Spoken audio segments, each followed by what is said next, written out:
क्योंकि जब तक वे अर्जुन जैसी स्थिति में आके वैराग्य को प्राप्त नहीं हो जाएंगे तब तक उनको भी भगवान का विराट रूप दिखाई नहीं देगा। तत्र पश्य स्थितान् पार्थः पितृनथ पितामहान् आचार्यान् मातुलान् भ्रातॄन् पुत्रान् पौत्रान् सखीस्तथा श्वशुरान् सुहृदश्चैव सेनयोरुभयोरपि। मधुराधिपतिर अखिलम मधुरम। ज्ञान ध्यान और प्रेम की गंगा में बहें कृष्ण के साथ। आज कृष्ण के साथ बहते बहते हम कृष्ण के शब्दों की शक्ति में भी बहेंगे। आज इस एपिसोड के माध्यम से भक्तगण शब्द और उसकी शक्ति के विषय में भी जानेंगे।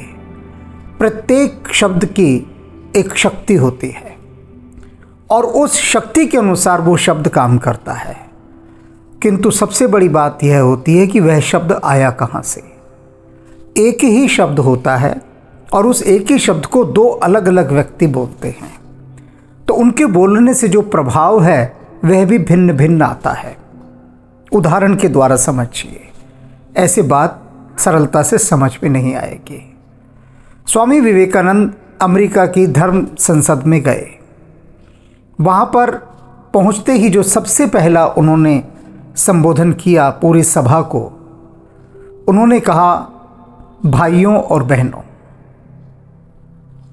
ये जो शब्द है, इसे सुनते ही उस सभा में तालियों की गड़गड़ाहट गूंज उठी और बहुत देर तक तालियां बजती रही। पूरा सभागार तालियों की गड़गड़ाहट से गूंजता ही जा रहा था, थमने का नाम ही नहीं ले रहा था। और वे तालियां कोई सामान्य तालियां नहीं थीं, वे ऐसी तालियां थी जो हृदय की गहराइयों से जो ऊर्जा उठी थी उसने विवश किया कि करतल ध्वनि हो। करतल ध्वनि कहते हैं हाथों के तल की ध्वनि। कर हाथों को कहते हैं, हाथों का तल। इस तल से जो ध्वनि होती है, तालियों को संस्कृत में करतल ध्वनि कहते हैं। तो वो जो करतल ध्वनि वहाँ पर हुई, वैसी आज तक जगत में कहीं नहीं हुई। क्यों? भाइयों और बहनों, ये शब्द बहुत साधारण सा शब्द है। हमारे भारतवर्ष में तो प्रत्येक नेता माइक पकड़ते ही बोलता है भाइयों और बहनों, और किसी के हृदय पर कुछ नहीं होता।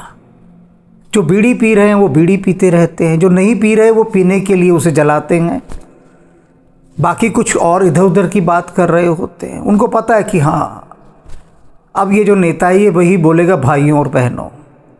बस ये जो बोल रहा है, वे भी जानते हैं कि ये सिर्फ औपचारिकतावश बोल रहा है, इसके भीतर से कुछ नहीं उठ रहा।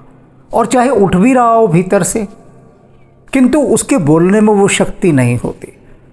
विवेकानंद ने जो शब्द बोला भाइयों और बहनों, वो शब्द तो वही था जो सभी बोलते हैं, लेकिन वो विद्युतीय तरंगों से तरंगायित था। उसमें जो तरंगे थीं वो स्वामी विवेकानंद के भीतर की शक्ति की जो तरंगे थीं वे उसमें समाहित थी, और वो पूरा बिजली की तरह सबके हृदय पर उसने जाकर प्रभाव डाला। एक व्यक्ति आकाशवाणी भवन में बैठकर वहाँ की माइक पर कुछ बोलता है तो उसकी जो आवाज़ है वो पूरे संसार में जाती है, सब जगह सुनाई देती है। क्यों? क्योंकि वो आकाशवाणी के माध्यम से, विभिन्न विद्युतीय तरंगों के माध्यम से, विभिन्न प्रकार के रडारों की सहायता लेकर वो सबके जो ट्रांजिस्टर हैं, रेडियो हैं, टेलीविज़न हैं, जो भी कुछ हैं उपकरण, उन तक पहुँचे। तो ये जो जितने सभा में लोग बैठे थे, ये उपकरण हैं, रेडियो है, कोई ट्रांजिस्टर है, कोई कुछ है, उनके हृदयों में वो तरंगे गईं और उसने वहाँ पर भीतर जाकर उनको पूरी तरह से आंदोलित कर दिया और उनकी तालियां बजती रही। तो ये शब्द और उसकी शक्ति है। एक ही शब्द जब कोई सिद्ध उसको पढ़ता है, हमारे पास कितने मंत्र हैं, लोग मंत्रों का जाप करते हैं, राम का भी नाम लोग बहुत लेते हैं, सभी का नाम लेते हैं अपने अपने अनुसार, जो भी देवी देवता हैं, लेकिन उनका नाम लेने का प्रभाव क्यों नहीं पड़ता? क्योंकि जब एक ही मंत्र को कोई साधक बोलता है, उसका उच्चारण करता है, और एक सामान्य व्यक्ति करता है, तो दोनों में गुणात्मक भेद होता है। साधक के भीतर से वही शब्द ब्रह्म बनकर निकलता है और सामान्य व्यक्ति के भीतर से वही शब्द भ्रम बन के निकलता है। भ्रम माने डाउट। ये दोनों का अंतर है। अब इस बात को इस एपिसोड के माध्यम से अब हम समझेंगे कि यहाँ हो क्या रहा है। पहले मैं पूरा एक परिदृश्य आपको बता दूं, पूरा सिनेरियो कि हो क्या रहा है यहाँ पर। कृष्ण ने रथ लाकर दोनों सेनाओं के मध्य खड़ा कर दिया, क्योंकि अर्जुन ने आदेश दिया था कि वहाँ ले जाकर खड़ा कर दो और तब तक खड़ा रखो जब तक कि मैं ना कहूँ कि हटा दो। मैं जब तक दोनों पक्षों के इन योद्धाओं को देख ना लूँ, विशेष रूप से सामने वालों के, शत्रु पक्ष के, मैं एक एक को देख लेना चाहता हूँ कि दुर्योधन की तरफ से जो अपने प्राण गंवाने आए हैं उसकी इच्छा पूर्ति के लिए वो लोग हैं कौन कौन, मैं उनको देख लूँ। और उस स्थान पर ले जाकर रथ को खड़ा करते हैं जहाँ पर कि उनके गुरुजन हैं, रक्त संबंध के बंधु बांधव हैं, मित्र हैं इत्यादि सुहृदय हैं। वहाँ ले जाकर कृष्ण रथ को खड़ा कर देते हैं और रथ को खड़ा करके क्या कहते हैं? अब जो वो कहते हैं वहाँ से शब्द की शक्ति शुरू होती है। वे ये नहीं कहते कि अर्जुन देख तेरे सामने यही वो दुष्ट लोग खड़े हैं जिन्होंने तुम लोगों को कितना सताया। नहीं, कृष्ण कहते हैं कि अर्जुन तू देखना चाहता था ना, तो देख ले, ये तेरे सारे बंधु बांधव, आत्मीयजन, मित्र, गुरुजन, ये सब तेरे सामने खड़े हैं, देख ले इनको तो। अब ये जो भगवान कृष्ण के कहने का अभिप्राय था, उसके पीछे अर्जुन के मन में वैराग्य जगाना था, क्योंकि जब तक अर्जुन के भीतर वैराग्य नहीं जगेगा तब तक वह भगवान कृष्ण के विराट रूप को देखने का पात्र भी नहीं बनेगा। तो भगवान ने उसके भीतर ये वायरस डाल दिया, उसका दृष्टि परिवर्तन कर दिया कि अब उसके देखने का एंगल बदल गया। अब वो सामने जो शत्रु पक्ष के लोग हैं उनको वो शत्रु के रूप में ना देखकर वो उनको बंधु बांधव और रिलेशन के तल पर देखने के लिए विवश हो गया है। अब जब विवश हो गया तो उसके भीतर उसकी धड़कनें उस वैराग्य की गति से धड़कने लगी। तो अब पहले हम इस श्लोक को समझेंगे। उसके बाद भगवान ने अर्जुन से कहा, इस रणभूमि में इकट्ठे हुए कुरुवंशियों को देख। कुरुवंशी कह रहे हैं वो, कुरुवंशी में उसके भी बंधु बांधव आ गए, इस बात को कल स्पष्ट कर दिया गया था। तब अर्जुन की दृष्टि दोनों सेनाओं में स्थित अपने कुटुंबियों पर गई। उन्होंने देखा कि उन सेनाओं में युद्ध के लिए अपने अपने स्थान पर भूरिश्रवा आदि पिता के भाई खड़े हैं, जो कि उसके लिए पिता के समान हैं। भीष्म, सोमदत्त आदि पितामह खड़े हैं। क्या कहता है? उन दोनों सेनाओं के मध्य में, संजय बता रहे हैं कि इन दोनों सेनाओं के मध्य में जब रथ को खड़ा कर दिया तो देखता है पितृन, बहुत सारे पिता खड़े हैं। अर्जुन ने देखा उसके सामने जो बहुत सारे खड़े हैं आत्मीजन, वो उसके पिताजन के ही समान थे। अर्जुन उनको पिता के समान ही मानता था। तो न जाने कितने पिता खड़े हैं, और पिता महान और बहुत सारे पितामह खड़े थे। पितामह एक ही नहीं थे, भीष्म पितामह सभी ये समझे। पितामह माने दादा। तो पितामह के समकक्ष अनेक ऐसे लोग वहाँ पर खड़े थे लड़ने के लिए जो अर्जुन के दादा लगते थे रिश्ते में। जैसे भीष्म, सोमदत्त आदि पितामह खड़े थे, ये सब पितामह थे। द्रोण, कृप आदि आचार्य खड़े थे। अब कहते आचार्यान, आचार्य की ओर देखा, द्रोणाचार्य और कृपाचार्य। द्रोणाचार्य सामने खड़े हैं। कौन द्रोणाचार्य? वे द्रोणाचार्य जिन्होंने अपनी सारी जान छिड़क दी इस बात के लिए कि अर्जुन संसार का सर्वश्रेष्ठ धनुर्धर बने। अर्जुन के अतिरिक्त संसार में अन्य कोई ऐसा हो ही ना जो धनुर्विद्या में इतना निष्णात हो, प्रवीण हो, दक्ष हो, कितना कठोर परिश्रम किया होगा द्रोणाचार्य ने अर्जुन पर, कितनी मेहनत की होगी। और अर्जुन सुपात्र था इसलिए उस पर इतनी मेहनत भी हो पाई। तो वह अर्जुन जो इस समय संसार का सर्वश्रेष्ठ धनुर्धर माना जाता है, जो अति संवेदनशील, संस्कारित और विद्वान है, धार्मिक है, नरोत्तम है, उसके लिए तो सबसे बड़ा धर्म संकट यही खड़ा हो गया कि गुरु सामने खड़ा है। वह गुरु जिसके श्री चरणों में बैठकर उसने सारा ज्ञान प्राप्त किया, उस गुरु के ऊपर उसे धनुष बाण उठाने पड़ेंगे। जिससे धनुर्विद्या सीखी उसी पर इसका संधान करना होगा। कितनी बड़ी दुविधा है, क्योंकि गुरु के प्रति तो वक्र दृष्टि से देखना भी पाप समझता था अर्जुन, और यहाँ तो उससे और फिर कृपाचार्य सामने है, तो इन सब से लड़ना है। भीष्म पितामह, वो भीष्म पितामह जिन्होंने सदा पांडवों पर इतना दुर्रार किया, इतना प्रेम बरसाया कि वे जानते थे कि ये उपेक्षित हैं और हर जगह इनको सताया जा रहा है।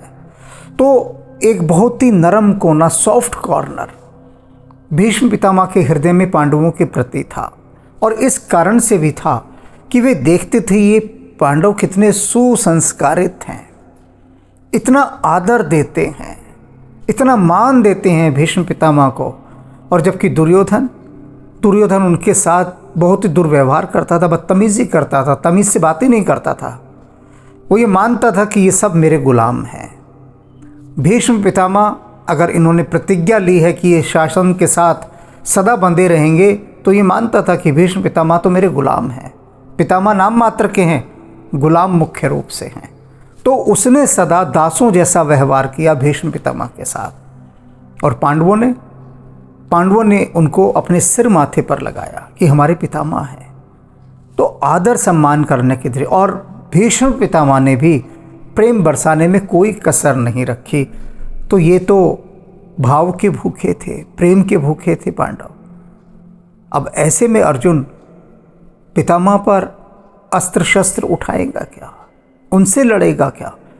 ये सारे सवाल अब उसके भीतर उठने लगे हैं, शुरू होने लगे हैं। मातुलान और बहुत सारे मामा सामने खड़े हैं। पुरजीत, कुंती भोज, शल्य, शकुनी, ये सब मामा खड़े हैं। अर्जुन की दृष्टि भगवान ने कैसे बदली देखो। वो कह रहा है कि मेरे मामा शकुनी ये सामने खड़े, मैं शकुनी पर कैसे शस्त्र से प्रहार करूंगा, कैसे धनुष चलाऊंगा, ये जितने भी अस्त्र शस्त्र हैं मैं शकुनी पर कैसे चलाऊंगा, तो मेरे मामा हैं। जबकि भीतर भाव क्या आना चाहिए था कि ये वही शकुनी है जिसने धूर्तता के साथ हमारा सारा साम्राज्य हड़प लिया, हमें धोखा दिया। प्रत्येक छल कपट में वह दुर्योधन के साथ रहा। उसी ने ही उकसा कर ऐसे ऐसे पासे फेंकवाए, ये युद्ध, इस द्यूत का आयोजन करवाया कि जिससे उनको वनवास जाना पड़ा, अज्ञातवास भोगना पड़ा। किसके कारण? शकुनी के कारण। तो इस क्लेश की एक बहुत बड़ी जड़ तो शकुनी भी था, लेकिन अर्जुन इस समय उनको क्लेश की जड़ के रूप में देख ही नहीं रहा, धूर्तता के रूप में देख ही नहीं रहा कि कितना धूर्त है, पाखंडी है। अर्जुन तो ये कह रहा है ये तो मेरे मामा लोग खड़े हैं, मैं मामा पर अपने कैसे धनुष बाण तान दूं, मामा है मेरे। रूपांतरण हो गया, सब कुछ बदल गया भीतर का। कृष्ण ने बदलने के लिए विवश किया, उन्होंने उसकी दृष्टि बदल दी ना सोचने की। उन्होंने कहा कि देख ये तेरे सारे बंधु बांधव, मित्र इत्यादि, तो इनको ही देखना चाहता था ना, देख ले। अब सोच जो है अर्जुन की, उसके भीतर अपना मोह माया का जाल फैला रही है, फैल चुका है, प्रभाव होना आरंभ हो गया है। भ्रात्रान और भाइयों को देख, ये तेरे कितने सारे भाई खड़े हैं। ये दुर्योधन, भीम, नकुल है, सहदेव है, युधिष्ठिर है, और उधर दुर्योधन, उसके सारे भाई अन्य, वो सब भाई ही तो हैं।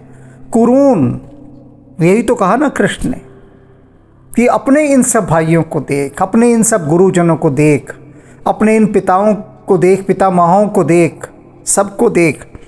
और कौन खड़े हैं? पोते भी खड़े हैं, पुत्रान, पुत्र खड़े हैं, पुत्रों के साथ पौत्रान, पोते भी खड़े हैं। अभिमन्यु, घटोत्कच और दुर्योधन का पुत्र लक्ष्मण आदि मेरे और मेरे भाइयों के पुत्र खड़े हैं। लक्ष्मण आदि के पुत्र खड़े हैं। दुर्योधन का जो पुत्र था उसका नाम लक्ष्मण था, अब लक्ष्मण के भी पुत्र खड़े हैं।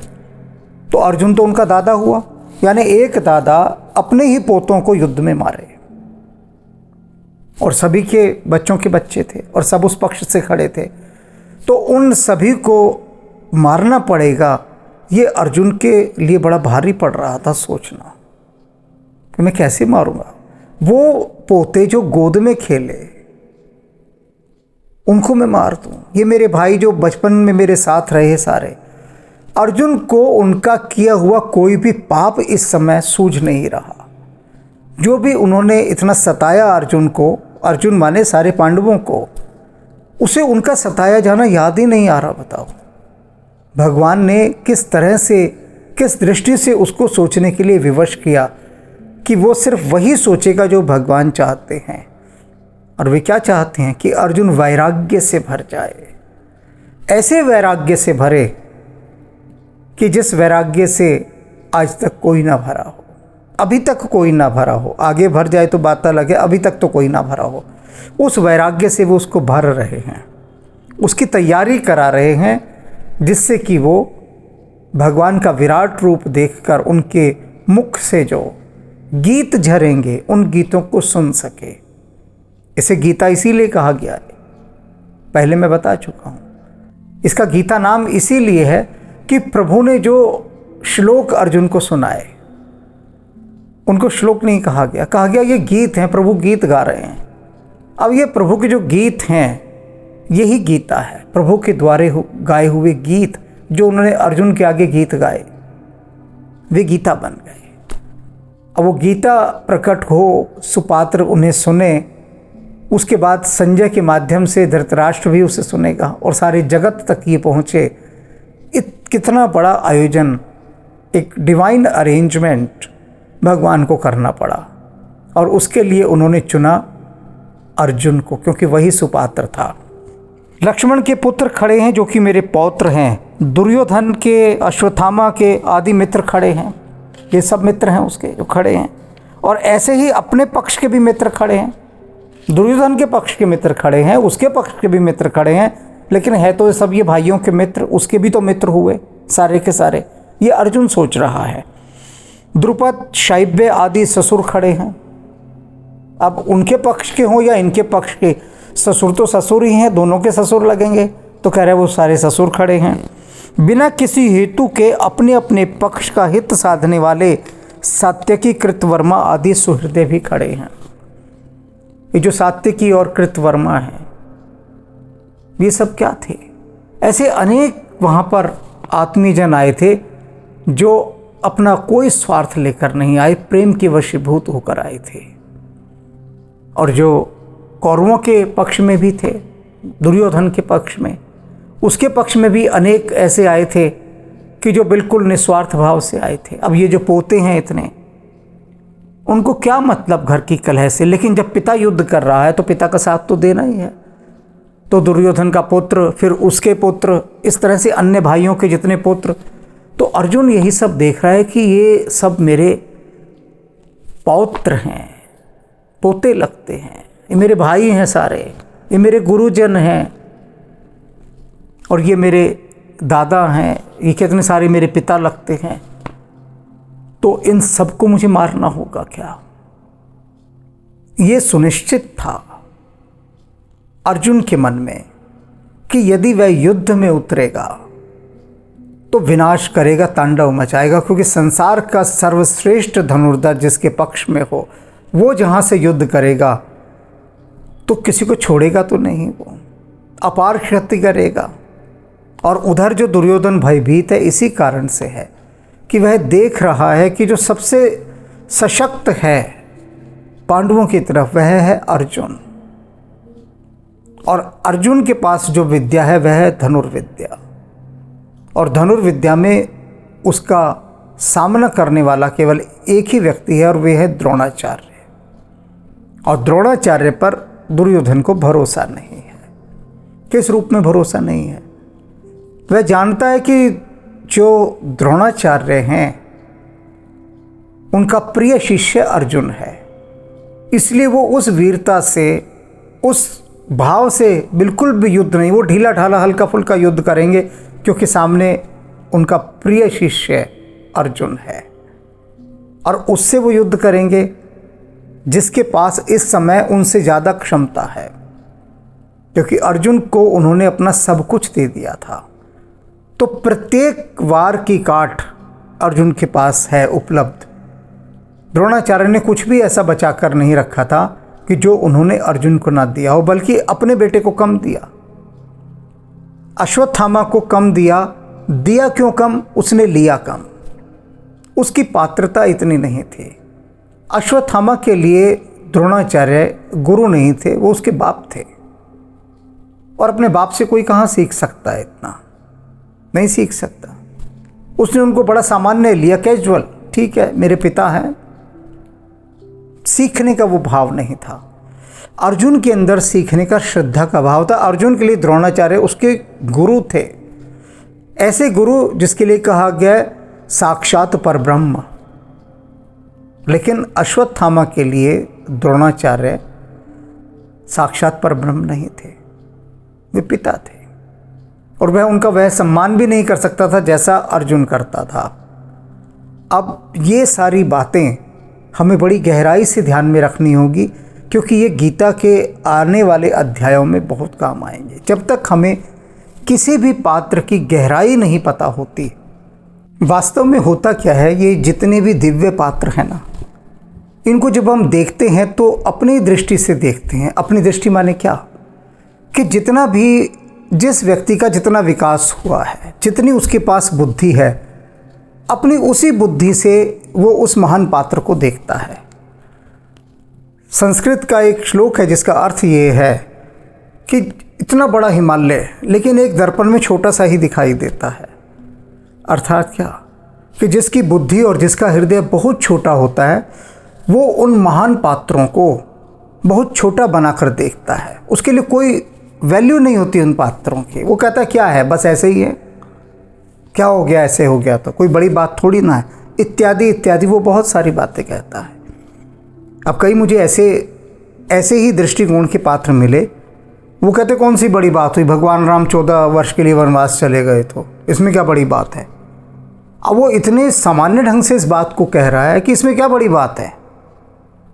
अब उससे कोई कहे कि अगर तुझे तेरे घर से अलग कर दिया जाए, तो वो तो कहता, मैंने पूछा ऐसे व्यक्तियों से, मैंने कहा अगर तुम्हें तुम्हारे घर से निकाल दिया जाए, तुम्हारे पिता निकाल दें, तो उनको तो निकाला भी नहीं था, वे तो स्वयं गए थे। तुम्हें अगर ऐसी स्थिति आए तो वो तो कहते हैं कि हम बाप को पागल सिद्ध करके उसे पागल खाने भेज देंगे कि ये पागल हो गया है। ऐसे व्यक्ति जब इन महान पात्रों को देखते हैं, सुनते हैं, समझते हैं, तो होता क्या है, वो अपने को ही उसमें परिलक्षित करते हैं, स्वयं को ही दिखाते हैं, अपना होना ही दिखाते हैं, अपनी सोच दिखाते हैं। और उस सोच के आधार पर उन दिव्य पात्रों की जो महानता है उसको वो बिसरा देते हैं, एकदम नेग्लेक्ट कर देते हैं, स्वीकार ही नहीं करते किसी भी दृष्टि से।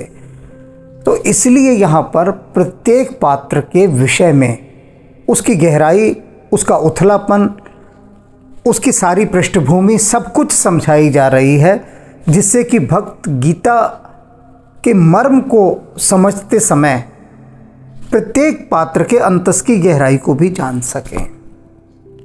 और इसीलिए ये गीता बहुत धीमी गति से चल रही है, इसीलिए क्योंकि एक पक्ष पर बहुत सूक्ष्म दृष्टिपात किया जा रहा है। हमें कोई जल्दी तो है नहीं इसे भगाने की, और हनुमान जी इसको भगाने भी नहीं देंगे। और जब वो भगाने नहीं देंगे तो भागेगी कैसे गाड़ी? वो संचालन तो उन्हीं के हाथ में है।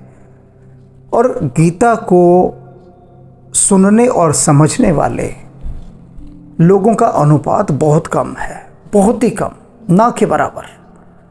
ना के बराबर लोग गीता के मर्म को समझना चाहते हैं। पढ़ते चाहे करोड़ों लोग होंगे, ऐसे अनेक लोग मैंने देखे हैं कि जो नियमित गीता का पाठ कर रहे हैं, रटी हुई है, उनको पूरी गीता कंठस्थ है, लेकिन उसका मर्म नहीं पता। मर्म माने डीप मीनिंग, गहरा अर्थ, उसकी गहराइयाँ, उसके रहस्य। तो यहाँ पर सिर्फ रहस्यों की चर्चा हो रही है, गहराइयों की चर्चा हो रही है, और उसके माध्यम से भक्तों को अर्जुन जैसी अवस्था में लाने की कोशिश हो रही है। जितने भक्त सुन रहे हैं, पूरा प्रयास है कि वे भी अर्जुन जैसी स्थिति में आ जाएं, क्योंकि जब तक वे अर्जुन जैसी स्थिति में आके वैराग्य को प्राप्त नहीं हो जाएंगे, तब तक उनको भी भगवान का विराट रूप दिखाई नहीं देगा। लेकिन शायद करोड़ों में कोई एक इसके मर्म को समझ सकेगा, कोई एक।